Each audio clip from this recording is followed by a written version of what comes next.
Mula po doon sa may bakod na yon. Ayan po, may bakod naman po siya. Yun, yung kahabaan pong yun, yung kalawakan pong yun, yun, sakop yun. Yun pong maraming nyug na yun. Halos 80% nito ay flat. Pag gusto nyo mag-sir, titled po, complete papers.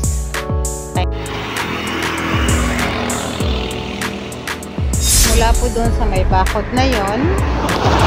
Ayan po, may bakod naman po siya. Ito po yung highway. Ayan po, hanggang po dito. Tapos paahon na po yan doon. Papunta na po doon sa loob niya. So, may bakod na po na ano siya, chicken wire ang tawag yata dyan. Tapos kaya hindi na tayo hindi na mahirapang mag-locate kung nasaan yung mga boundaries. Maganda po ng kanilang mga alagang hayop. May buntis pa.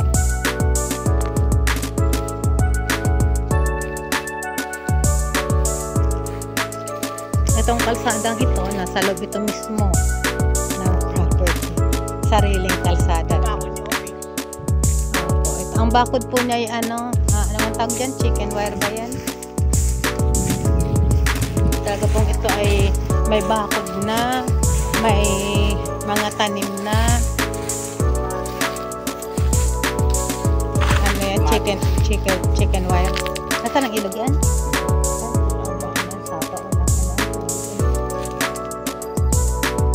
Yun, yung kahabaan pong yun, yung kalawakan pong yun, sakop yun.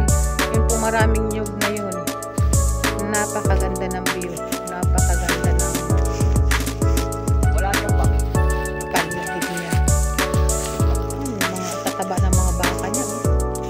Hindi delikado sa hayop kasi hindi naman siya tarik. Hindi siya ayan po.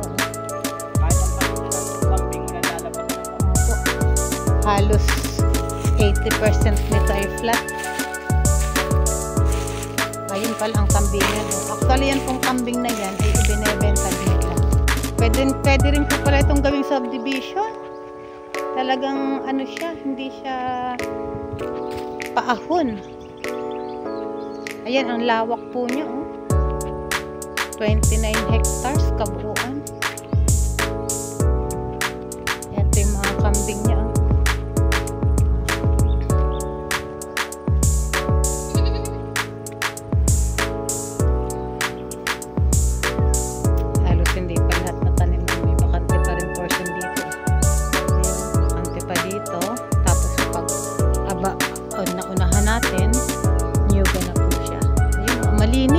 Malinis po itong farm na to. Talagang kitang-kita mo yung kabuuan. Ayun, masipag yung nangangalaga.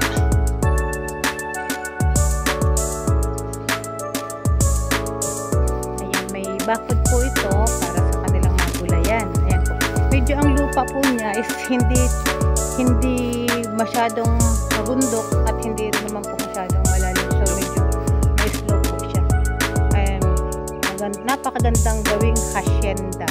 Ayan, meron po silang kabayo, baka. Ayan. Ang lawak po ng nyuga niya. Mga bata pa ang nyuga niya. Subdivision nga, pwede yan eh. Ayun, may baka. May kawayanan yan. Sapa. May sapa po ito sa loob. Ano? Tara daw.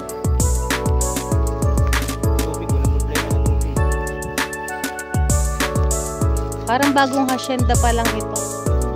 Tapos ay binebenta na rin. 29 hectares po ito. 150 pesos per square meter. Kasama na po yung bahay. Kasama na rin po lahat ng mga ano dito, mga tanim-tanim.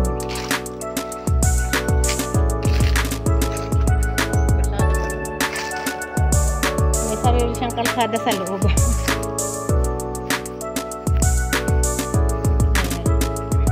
May bakod po siya doon sa kalsada. Talaga pong siya ay ano na, bakod na po. Buntis yung baka. Ayan, batang-bata pa po ang mga nyug niya. Napakaganda po nitong gawing hacienda. Ayan. Para sa mga hayop, hindi po siya masyadong matakas at hindi rin naman po masyadong malalim. So, ano lang po siya, rolling. yung bahay niya. 2020 daw po yan natapos gawin. So, ibig sabihin, 5 years pa lang. Hindi pa masyadong bunga.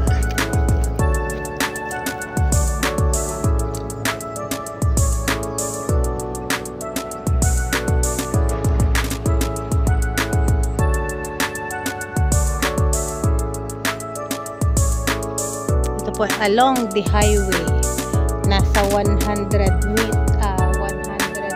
steps or 100 meters ang highway po. And ang frontage, ang ganda ng mangga, ang daming bunga. Kapuya. Ilaw pa yan. Ayan, sarap yan sa balaw. Ayan pa, niyog.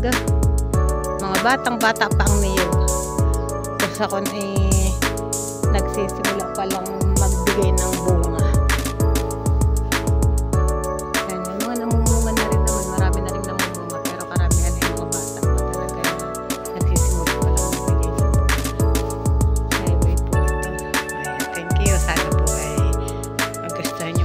Titled po, complete papers, titled, updated tax, si seller mismo ang nakapangalan sa titulo. So, wala pong mga dokumentong kakulanganin.